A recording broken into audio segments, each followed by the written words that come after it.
अस्सलाम वालेकुम, welcome to cubic code. मैं इशबाज अलवी। आज से हम स्टार्ट करने जा रहे हैं object oriented programming. Lecture number 1 है। लेक्चर 1 के अंदर हम ऊप की बेसिक्स को कवर करेंगे। अगर आप किसी भी टॉपिक को डेप्थ तक जानना चाहते हैं तो मैं रिकमेंड करूंगा कि आप यूज़ करें 5 Ws। 5 Ws में what, why, where, when and who.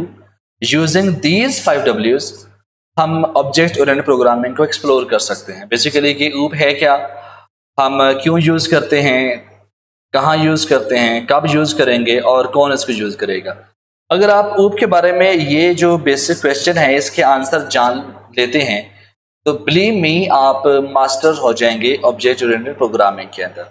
और लेक्चर नंबर 1 के अंदर ऊप की बेसिक को जानना बहुत ज़रूरी है। उसकी वजह यह है कि समटाइम स्टूडेंट्स ये कंसिडर करते हैं कि शायद ये एक अलग प्रोग्रामिंग लैंग्वेज है। नॉर्मली बीएस प्रोग्राम के अंदर सेकंड सेमेस्टर के अंदर इसको ऑफर किया जाता है, और जब स्टूडेंट्स को ऊप ऑफर किया जाता है तो शायद वो ये समझते हैं कि फंडामेंटल के अंदर हमने C++ को कवर किया, अब सेकंड सेमेस्टर के अंदर आके हम पढ़ेंगे ऑब्जेक्ट ओरिएंटेड प्रोग्रामिंग, एक सेपरेट प्रोग्रामिंग लैंग्वेज है। तो let me clear you, object oriented programming it's not a separate programming language, it's just a paradigm style of programming. यहाँ पे अगर हम पहले क्वेश्चन का आंसर हम करें कि what is object oriented programming, basically ऊप जो है वो एक स्टाइल ऑफ प्रोग्रामिंग है, एक मेथडोलॉजी है, एक पैराडाइम है। पैराडाइम का मतलब ये होता है कि बेसिकली एक अप्रोच, अगर आपने किसी भी प्रॉब्लम को सॉल्व करना है आप कौन सी अप्रोच यूज करने वाले हैं। मिसाल के तौर पे अगर मैं प्रीवियस पैराडाइम की बात करूं तो हमारे पास प्रोसीजरल पैराडाइम है, फंक्शनल पैराडाइम है। प्रोसीजरल पैराडाइम के अंदर हम प्रोसीजर बनाते थे और फंक्शनल पैराडाइम के अंदर हम फंक्शन क्रिएट करते थे। अब जो हमारे पास ऑब्जेक्ट ओरिएंटेड प्रोग्रामिंग पैराडाइम है इसके अंदर हम ऑब्जेक्ट क्रिएट करेंगे और डिटेल में हम डिस्कस करेंगे कि बेसिकली ऑब्जेक्ट है क्या। और दूसरा जो मेन पर्पस है ऊप का वो ये है कि ये रियल वर्ल्ड प्रॉब्लम को सॉल्व करता है। इसका मतलब है कि पहला जो पॉइंट है वो हमारे पास आ जाता है कि इसके अंदर हम ऑब्जेक्ट क्रिएट करेंगे। अगर हम थोड़ा सा इसमें हम देख लें कि बेसिकली हम करने वाले क्या हैं, हम करने वाले हैं कि इसके अंदर हम करेंगे कि पहला जो हमारे पास पॉइंट आता है ऊप के बारे में वो ये है कि हम इसके अंदर ऑब्जेक्ट्स यूज करेंगे। और जो सेकंड हमारे पास पॉइंट आता है वो ये है कि इसके अंदर हम रियल वर्ल्ड प्रॉब्लम को सॉल्व करेंगे, रियल वर्ल्ड प्रॉब्लम्स। अब सवाल पैदा होता है कि रियल वर्ल्ड प्रॉब्लम्स हैं क्या।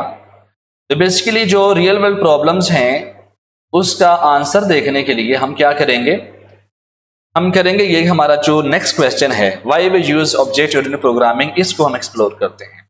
तो मेरा ख्याल अभी के लिए अगर आपको पहले क्वेश्चन का आंसर का आइडिया हो गया हो कि ऊप है कि बेसिकली एक तो ऑब्जेक्ट ओरिएंटेड प्रोग्रामिंग है। अब इसके नाम से जाहिर है कि हम इसको ऑब्जेक्ट ओरिएंटेड प्रोग्रामिंग क्यों कहते हैं, क्योंकि इसके अंदर हम ऑब्जेक्ट क्रिएट करते हैं। कायनात में जो भी चीज़ें हम देखते हैं वो बेसिकली ऑब्जेक्ट्स हैं। हम इनको नेक्स्ट फेज में जाके इसको एक्सप्लोर करने वाले हैं। फिलहाल आप ये समझें कि ये जो पैराडाइम है ये प्योर ऑब्जेक्ट पे बेस करता है।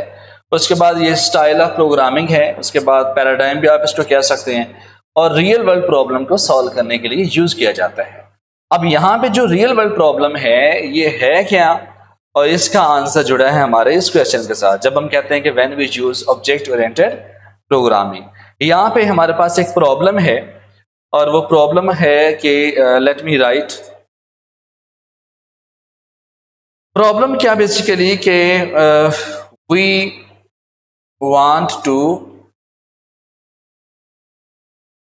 Store the information of student. हम स्टूडेंट की इंफॉर्मेशन स्टोर करना चाहते हैं और इंफॉर्मेशन है क्या, इंफॉर्मेशन आप देख लें। बेसिकली मैं एक प्रॉब्लम क्रिएट कर रहा हूँ, एक सिनेरियो क्रिएट कर रहा हूँ और उससे हम देखेंगे कि उसका जो सोल्यूशन है वो हम कैसे प्रोवाइड कर सकते हैं। मैं सबसे पहले बात करता हूँ कि जो स्टूडेंट का नेम हम स्टोर करना चाहते हैं, और नेम की जो आप कह लें डेटा टाइप है वो क्या होती है, वो हमारे पास होती है स्ट्रिंग। ठीक है, उसके बाद हम करना चाह रहे हैं यूजर स्टूडेंट का रोल नंबर, और रोल नंबर की जो डाटा टाइप हम यूज़ करते हैं वो है इंट। मैं थोड़ा सा इसको ज़रा एक्सपेंड कर लेता हूँ। देखें जी, इंट आ गया। उसके बाद हम करते हैं जो स्टूडेंट का CGPA है, ठीक है, उसकी जो डाटा टाइप होती है वो बेसिकली होती है फ्लोट। और उसके बाद जो स्टूडेंट का होता है ग्रेड, और ग्रेड की जो डाटा टाइप है वो क्या होती है, वो होती है 4। ओके, तो इसका मतलब है यहाँ पे हमारे पास, अगर मैं डाटा टाइप की बात कर लूँ, नेम की डाटा टाइप क्या है, स्ट्रिंग है, रोल नंबर की इंट है, CGPA की क्या है, फ्लोट है, और ग्रेड की क्या है, 4। ओके जी, तो बेसिकली ये हमारे पास डाटा है जो हम स्टोर करना चाहते हैं। तो सबसे पहले हम देखते हैं कि इसका सोल्यूशन कैसे हम दे सकते हैं। सबसे पहले हम देखते हैं कि वेरिएबल। अब अगर हम वेरिएबल की बात करें तो वेरिएबल क्या था, बेसिकली वेरिएबल था एक सिंगल मेमोरी लोकेशन, ठीक है, that is used to store the value. मतलब ये है कि जब आप करते थे कि इंट इंट ए सेमीकोलन, तो इसका मतलब है कि आपके पास रैम में जाके, ये आपके पास रैम है, और रैम में जाके होता ये था, मैं इसको नाम दे देता हूँ, मेरे पास ये रैम है, ठीक है, और रैम के अंदर जाके एक ए नाम का छोटा सा मेमोरी सेल बन जाता था, बिल्कुल ठीक है, और इसका नाम हम क्या रख देते थे, ए रेंज, ठीक है। इसका मतलब रैम के अंदर जब आप ये लाइन लिखते थे इंट ए, तो रैम के अंदर जाके ए नाम का एक सेल बन जाता था, तो इसके अंदर आप वैल्यू स्टोर कर सकते थे। अब प्रॉब्लम हमारा क्या है, प्रॉब्लम को आप एक बार देख लें। मैं अगर इसको ये जो प्रॉब्लम है, प्रॉब्लम क्या है, इसको मैं हाईलाइट करना चाह रहा हूं। प्रॉब्लम है कि we want to store the information of student. अब इंफॉर्मेशन क्या है, नेम है, रोल नंबर है, CGPA है, ग्रेड है। और यहाँ पे एक बात याद रखिएगा कि नेम की जो डाटा टाइप है वो स्ट्रिंग है, रोल नंबर की जो डाटा टाइप है वो इंट है, CGPA का डाटा टाइप फ्लोट है, और ग्रेड का 4 है। अब मैं आपसे पूछना चाहता हूं कि क्या आप ये जो इंफॉर्मेशन है, क्या आप इस वेरिएबल के अंदर स्टोर कर सकते हैं? हम वेरिएबल के अंदर ये बिल्कुल भी स्टोर नहीं कर सकते। क्यों? क्योंकि बाय डेफिनेशन हम जानते हैं कि जो वेरिएबल है वो एक सिंगल मेमोरी लोकेशन है। मतलब कि एक वेरिएबल के अंदर सिर्फ एक वैल्यू ही स्टोर कर सकते हैं, आप एक से ज्यादा वैल्यू स्टोर नहीं कर सकते। ओके, तो इसका मतलब है कि जो हमारा पहला जो सॉल्यूशन था वेरिएबल, उससे तो हम इस प्रॉब्लम को सॉल्व नहीं कर सकते। तो फिर हम क्या करेंगे प्रोग्रामिंग के अंदर? जस्ट देखें, मैं कहना ये चाह रहा हूं कि ये प्रॉब्लम था और मैंने आपके सामने वेरिएबल के जरिए इसको सॉल्व करना चाहा। तो हम कभी भी एक सिंगल वेरिएबल के अंदर ये इतना ज्यादा डाटा स्टोर हम नहीं कर सकते। तो इसका मतलब है कि जो प्रोग्रामिंग लैंग्वेज है उसके अंदर कोई नेक्स्ट अप्रोच भी होगी, यस है, और उसका नाम क्या है वो हम कर लेते हैं, उसकी बात है एरे। तो प्रोग्रामिंग बनाने वाले ने कहा कि भाई आप ऐसे करते हैं कि आप C++ बनाने वाले ने ये कहा कि आप एरे यूज करें। एरे के अंदर हम क्या कर सकते हैं कि यू कैन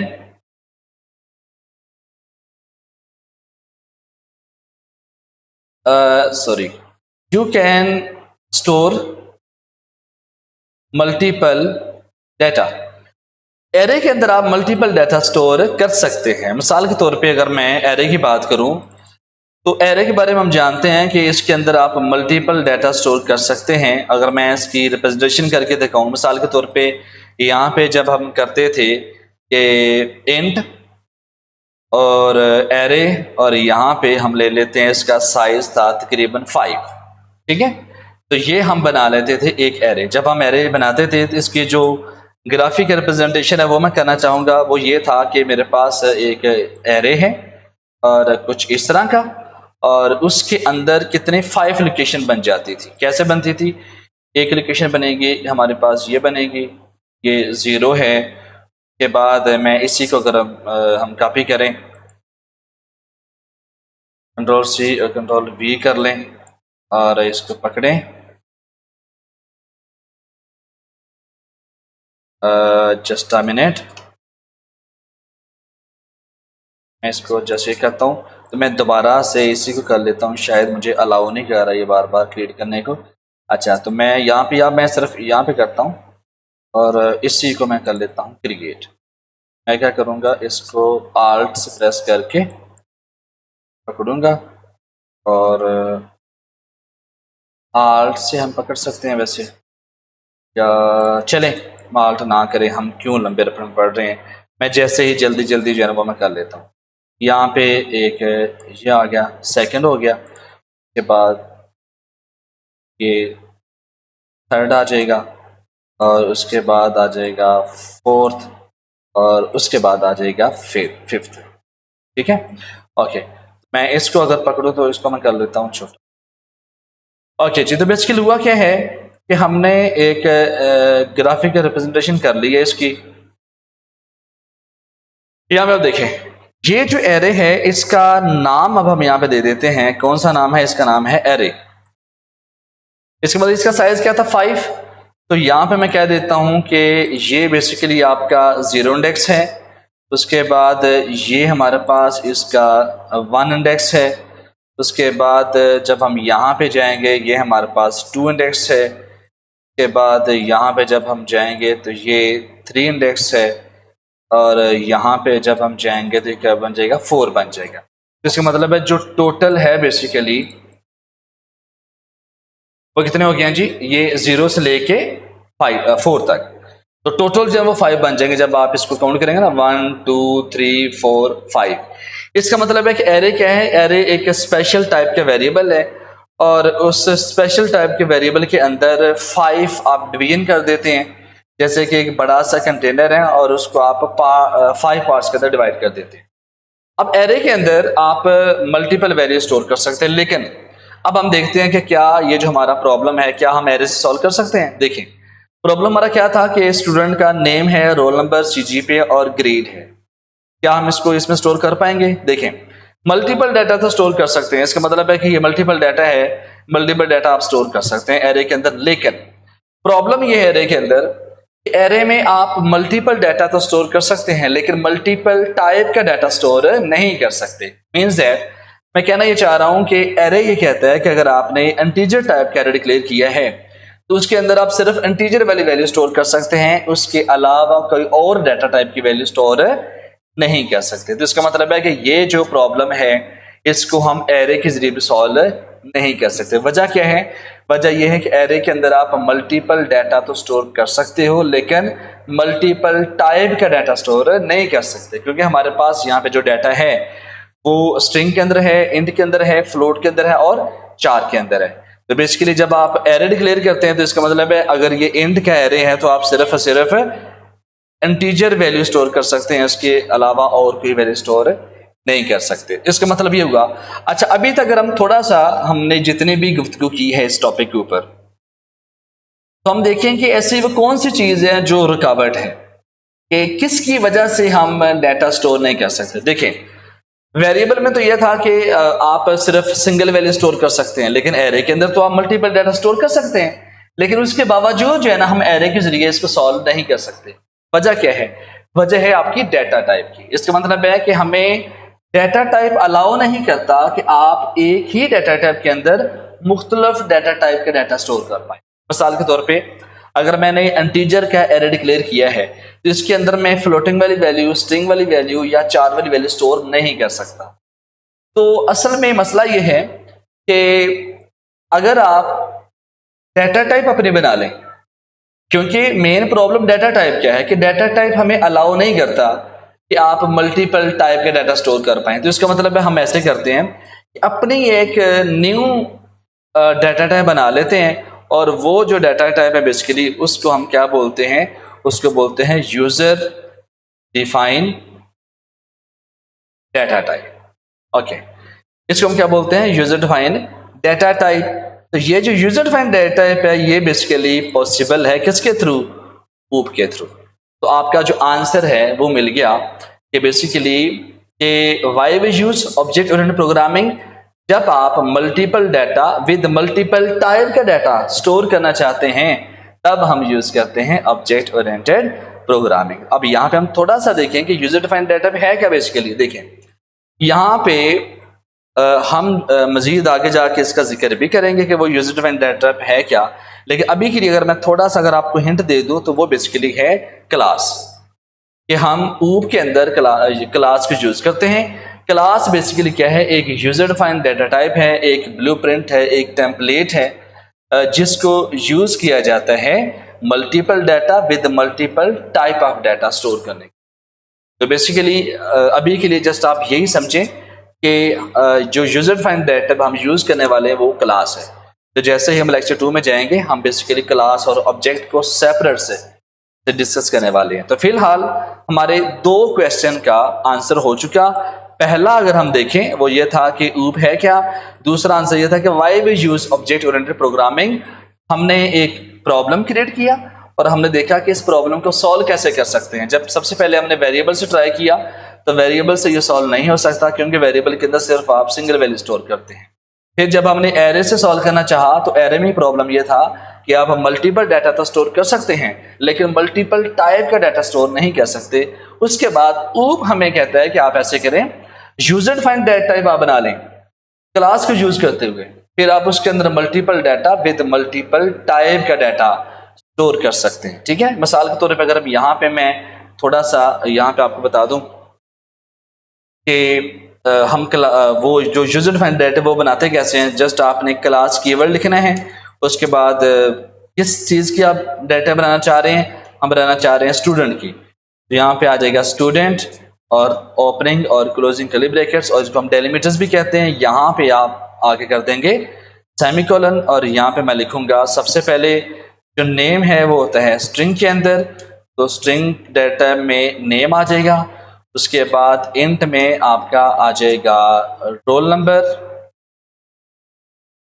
उसके बाद फ्लोट में आपका आ जाएगा CGPA, उसके बाद 4 में आपका आ जाएगा ग्रेड। तो इसका मतलब इस तरह से आप ये जो वेरिएबल्स हैं डिक्लेयर कर सकते हैं, और इसका मतलब है ये यूजर डिफाइंड डाटा टाइप है जो क्लास के जरिए आप बना रहे हैं। इसके अंदर आप multiple data with multiple type of data store कर सकते हैं। तो ये जस्ट मैंने अभी आपको वो जो यूजर डिफाइंड डाटा टाइप बनानी दिखाई है, क्योंकि लेक्चर 1 के अंदर जस्ट हम बेसिक्स कवर कर रहे हैं। तो हम प्रॉपर कोडिंग के ऊपर आएंगे जब हम लेक्चर नंबर 2 के अंदर क्लासेस और ऑब्जेक्ट के ऊपर बात करेंगे। Back to the topic. Next हमारे पास आता है कि where we use object oriented programming. तो इसका भी क्योंकि हमने ऊपर वाले क्वेश्चन के अंदर बड़ी डिटेल से बात की है, where we use object oriented programming basically हम यूज कहाँ पे करते हैं ये तो हमें पता चल गया कि हम क्यों यूज करते हैं, लेकिन हम कहाँ पे यूज करते हैं। देखें, प्रोग्रामिंग के अंदर सिक्योरिटी मेन पर्पस होते हैं किसी भी सॉफ्टवेयर के अंदर या वेबसाइट के अंदर। अगर आपका सॉफ्टवेयर या आपका सिस्टम, आपकी वेबसाइट सिक्योर नहीं है, तो उसके अंदर अगर प्राइवेसी नहीं है तो यूजर उसको रिकमेंड नहीं करता। इसका मतलब है प्रोग्रामिंग के अंदर जो सिक्योरिटी है वो मेन पर्पस है। अब जहां पे आप अब्स्ट्रैक्शन अचीव करना चाहते हैं, मैं यहां पे एक वर्ड यूज करना चाहता हूं आपके लिए कि अगर आप अब्स्ट्रैक्शन अचीव करना चाहते हैं तो तब आप वहां पे आप यूज कर सकते हैं ऑब्जेक्ट ओरिएंटेड प्रोग्रामिंग। अब सवाल पैदा होता है कि अब्स्ट्रैक्शन का मतलब क्या है। अब्स्ट्रैक्शन का मतलब ये होता है कि डिटेल द हाइड्स, सॉरी उल्टा हो गया, हाइड द डिटेल्स। क्या मतलब ये है कि जब आप कोई सॉफ्टवेयर डेवलप करते हैं तो उसके 2 एंड हैं, एक फ्रंट एंड है और एक बैक एंड है। आप यूजर को सिर्फ यूजर डिफाइन जो है ना वो यूजर इंटरफेस आप दिखाना चाहते हैं, लेकिन उसके बैकएंड पे कोड क्या है वो आप ज़ाहिर आप नहीं बताना चाहते। मिसाल के तौर पे अगर हम बात करते हैं ATM मशीन की, जब आप ATM मशीन में जाते हैं वहां पे आपके सामने एक इंटरफेस आ जाता है कि आप मनी को ट्रांसफर कर सकते हैं, विड्रॉ कर सकते हैं, या आप पेमेंट वगैरह कर सकते हैं, बिल पे कर सकते हैं, लेकिन कभी भी आप उसके सोर्स कोड तक रसाई हासिल नहीं कर सकते। इसका मतलब है कि उसकी जो डिटेल्स हैं वो हाइड की गई हैं। क्या ये पॉसिबल है कि आप लैपटॉप भी साथ ले जाएं और लैपटॉप को आप ATM मशीन के साथ कनेक्ट करके उसकी कोडिंग के अंदर रद्द-बदल कर दें? मतलब ये कि आपके अकाउंट के अंदर पैसे भी नहीं हैं, जस्ट आप उसके इफ एल्स चेंज करके आप ATM से पैसे निकलवा सकते हैं। No, it's not possible. इसका मतलब है कि ऊप जो है ना वो एक पावरफुल प्रोग्रामिंग पैराडाइम है, एक अप्रोच है जिसके अंदर आप प्राइवेसी या सिक्योरिटी को जो है वो मेक श्योर कर सकते हैं।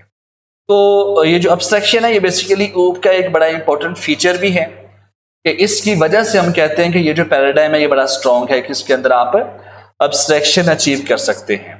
मतलब कि मैं थोड़ा सा और डिटेल में जाता हूं। देखिए, मैंने बात की कि अब्स्ट्रैक्शन का मतलब है कि डिटेल्स को हाइड करना। अब डिटेल्स हाइड हम कैसे करेंगे? देखें, डिटेल्स को हाइड करने का मतलब यह है कि मेरे पास एक सिस्टम है और मैं अलाउ करना चाहता हूं कि उसकी कौन सी चीजें पब्लिकली एक्सेसिबल है और कौन सी चीजें प्राइवेट है। अब जिन चीजों को मैं प्राइवेट रखूंगा इसका मतलब है कि हर बंदा उसको एक्सेस नहीं कर सकता, और जिस चीज को मैं पब्लिक कर देता हूं उसका मतलब है कि तमाम जो पब्लिकली लोग उसको एक्सेस कर सकते हैं। तो मेरे पास एक वो चेक एंड बैलेंस आ गया कि मैं क्या चीजें अलाउ करना चाहता हूं और क्या चीजें अलाउ नहीं करना चाहता। तो इसका मतलब है इसके थ्रू हम अपने पूरे के पूरे सिस्टम को, पूरे सॉफ्टवेयर को जो सिक्योर बना सकते हैं, प्राइवेसी लगा सकते हैं कि मेरे सॉफ्टवेयर की ये चीजें पब्लिकली एक्सेसिबल हैं और कुछ नहीं है जिसको हम प्राइवेट कर देंगे। तो मेरा ख्याल आपको समझ आ गई है कि actually where we use object oriented programming. Okay जी, तो जहां पे हमें प्राइवेसी और जहां पे सिक्योरिटी मेजर्स हमें चाहिए होते हैं वहां पे हम यूज करते हैं ऑब्जेक्ट ओरिएंटेड प्रोग्रामिंग। ओके, उसके बाद आ जाता है कि when we use object oriented programming. अच्छा, अब जो हमारे रिमेनिंग क्वेश्चन है इसका जो आंसर अगर आप देखेंगे तो वो काफी मिलता जुलता होगा। जो नीचे आपको 3 क्वेश्चन अभी बचे हैं, लेकिन फिर भी I will try my best कि मैं कोशिश करूंगा कि आपको मैं कंसेप्ट क्लियर कर पाऊं। हमारा ये जो क्वेश्चन आता है कि when we use object oriented programming, हम यूज कब करेंगे? ये तो आ गया कि हम कहाँ भी यूज करेंगे, एब्स्ट्रैक्शन के लिए, सिक्योरिटी के लिए। लेकिन when we use object oriented programming मतलब कि कहाँ पे आपको इसकी जरूरत पेश आती है। तो अगर इसका एक डिप्लोमेटिक आंसर बन जाएगा, मैं यहाँ पे भी कह सकता हूँ जी बिल्कुल एब्स्ट्रैक्शन के लिए या सिक्योरिटी के लिए या प्राइवेसी के लिए। चले हम इसके एक और फीचर की बात करते हैं कि हम कब यूज करते हैं। देखिए, हमने बात ये की है कि जो ऊप है वो रियल वर्ल्ड प्रॉब्लम को सॉल्व करती है। अब रियल वर्ल्ड प्रॉब्लम है क्या भाई? रियल वर्ल्ड प्रॉब्लम जो है ना आप देख सकते हैं, एक तो मैंने रियल वर्ल्ड प्रॉब्लम आपको ऊपर बता दिया कि भाई देखें हम डाटा स्टोर करना चाहते थे। ये देखें यहाँ पे एक रियल वर्ल्ड प्रॉब्लम था ना ये वाला, we want to store the information of student. ठीक है, तो ये रियल वर्ल्ड प्रॉब्लम था, इसको हमने सॉल्व किया यूजर डिफाइंड डाटा टाइप से जो कि क्लास है, और ये क्लास एक इंपॉर्टेंट फीचर है ऊप का बेसिकली। तो जब यहाँ पे हम बात करते हैं कि when we use object oriented programming, तो एक रियल वर्ल्ड प्रॉब्लम है अगर मैं आपके साथ डिस्कस करूं वो है इनहेरिटेंस। विरासत, जानते होंगे आप इसके बारे में। यहाँ पे बेसिकली अब विरासत का मतलब यह है कि आपके आबाओ जदाद की जो जायदाद थी वो आपके पेरेंट्स को मिली, और आपके पेरेंट्स की जो जायदाद है वो अब आपको मिलेगी, और इसी तरह आपसे आपके बच्चों में इनहेरिट होगी।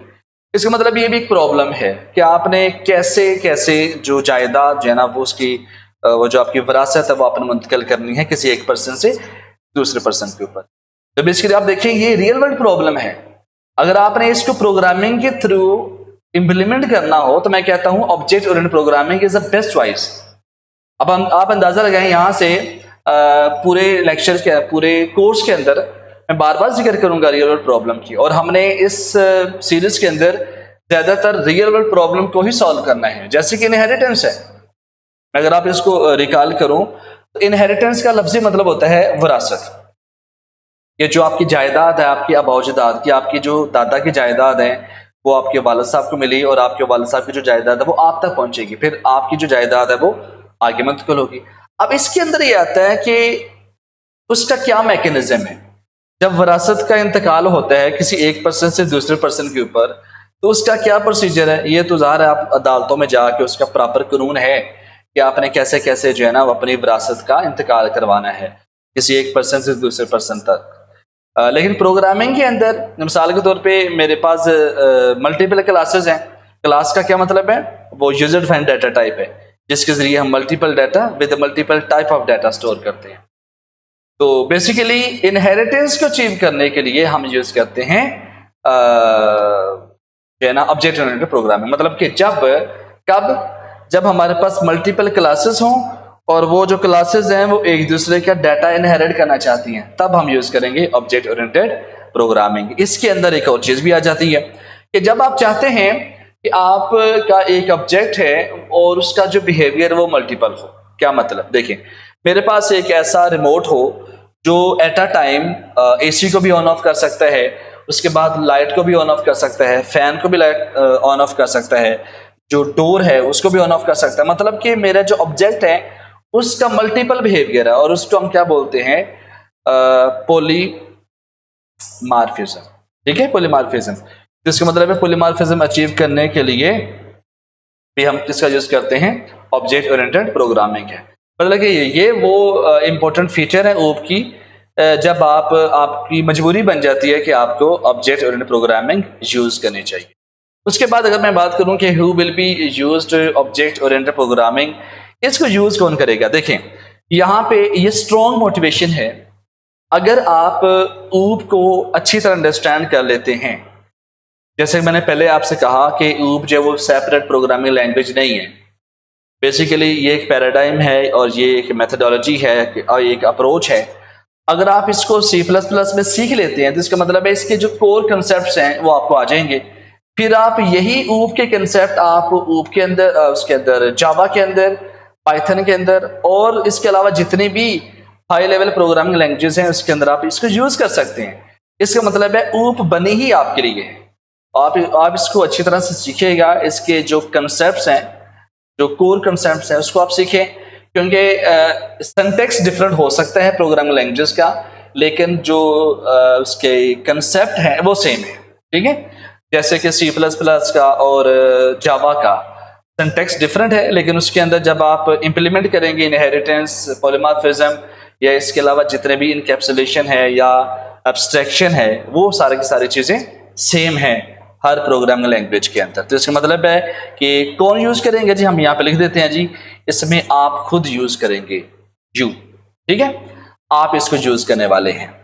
उसके बाद थोड़ा सा हम इसको रिकॉल कर लेते हैं कि बेसिकली हमारा जो टॉपिक था आज का वो ये था कि हम बेसिक्स जानना चाहते थे ऊप के, कि ऊप है क्या, एक रियल वर्ल्ड प्रॉब्लम को सॉल्व करने के लिए एक पैराडाइम है, एक टेक्निक है, एक अप्रोच है, एक स्टाइल ऑफ प्रोग्रामिंग है।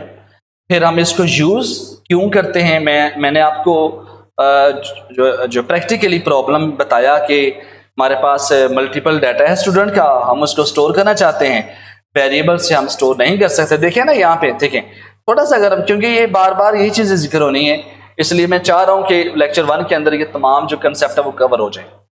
अगर मैं यहाँ पे ये डाटा स्टोर करना चाहता हूँ, मुझे 4 वेरिएबल डिक्लेयर करने पड़ेंगे इधर, ऐसे ही है ना, नेम के लिए अलग, रोल नंबर के लिए अलग, CGP के लिए अलग और ग्रेड के लिए अलग। अब इमेजिन कीजिए कि अगर मेरे पास 100 स्टूडेंट का डाटा है, उसको मैं स्टोर करना चाहता हूँ, तो इसका मतलब है मुझे 400 वेरिएबल डिक्लेयर करने पड़ेंगे।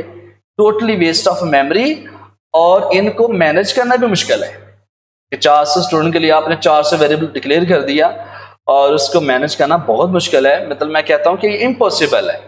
फिर उसके बाद जब एरे की बात की तो एरे के अंदर मल्टीपल डाटा स्टोर हो सकता है, लेकिन मल्टीपल टाइप का डाटा स्टोर नहीं हो सकता। ठीक है, अच्छा अब यहाँ पे जो है ना, इतनी तो चीज़ें आप समझ चुके हैं, ये कहाँ पे यूज़ होगा, कब यूज़ होगा और इसको यूज़ कौन करेगा। देखें अब हम थोड़ा सा एंड रिमार्क्स की तरफ चलते हैं। एंड रिमार्क्स ये है कि जैसे कि हमने देखा कि जो प्रीवियस प्रोग्रामिंग पैराडाइम थी, मैंने पहले भी जिक्र किया, आप गूगल पे जाके डिफरेंट पैराडाइम्स के बारे में डिस्कस कर सकते हैं, पढ़ सकते हैं। उसमें जो फेमस है वो प्रोसीजरल पैराडाइम है, उसके बाद फंक्शनल पैराडाइम है। प्रोसीजरल के अंदर हम बात करते थे, प्रोसीजर क्रिएट करते थे, उसके बाद फंक्शनल के अंदर हम फंक्शन क्रिएट करते थे, ऊप के अंदर हम करते हैं ऑब्जेक्ट क्रिएट करते हैं।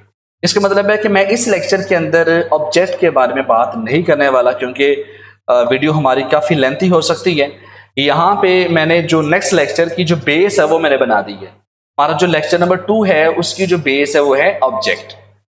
तो नेक्स्ट लेक्चर के अंदर हम क्लास और ऑब्जेक्ट के बारे में बड़ी डिटेल से बात करने वाले हैं। इनफैक्ट कि हम प्रैक्टिकली सॉल्व करने वाले हैं प्रॉब्लम को, कि जो क्लास है वो क्या चीज़ है। अभी तक हमने इस लेक्चर के अंदर हमने ये सीखा कि भाई हमें पता चल गया कि जो ऊप है वो हमें अलाउ करता है कि आप अपनी user defined data type create कर सकते हैं, जिसके अंदर आप multiple data with multiple type of data store कर सकते हैं। और वो जो डाटा टाइप है वो मैं क्रिएट करूंगा क्लास के जरिए। उसके बाद जब हम ऑब्जेक्ट की बात करते हैं तो ऑब्जेक्ट का मतलब है कि ऊप जो है वो ऑब्जेक्ट ओरिएंटेड प्रोग्रामिंग है, मतलब कि ऊप के अंदर हम जितने भी प्रोग्राम करेंगे वो बेस ऑन ऑब्जेक्ट करेंगे। तो इसका मतलब हम देखने वाले हैं कि जो ऑब्जेक्ट है उसका बड़ा गहरा तल्लक है ऊप के साथ। इसी तरह लेक्चर नंबर 2 के अंदर हम बड़ी डिटेल से ऑब्जेक्ट को हम डिस्कस करेंगे। होपफुली आपको ये कंसेप्ट आपको समझ आ गए हैं बेसिकली कि ये जो 5W थे इसके ज़रिए हमने इसको एक्सप्लोर करने की कोशिश की है कि बेसिकली ऊप है क्या। अगर आपको ये बेसिक कंसेप्ट आपको समझ आ गई है तो मेरे ख्याल इसके बाद जो फर्दर लेक्चर आने वाले हैं उसके अंदर आप बिल्कुल भी आपको डिफ़िकल्टी नहीं होगी। मैं उम्मीद करता हूँ आपकी क्लास आज की क्लास से आपको अच्छी लगी होगी। और अगर आपको कोई भी क्वेश्चन है लेक्चर नंबर 1 से रिलेटेड तो नीचे कमेंट बॉक्स के अंदर आप क्वेश्चन कर सकते हैं। आज के लिए बस इतना ही, मिलते हैं नेक्स्ट क्लास के अंदर, तब तक के लिए अल्लाह हाफिज़।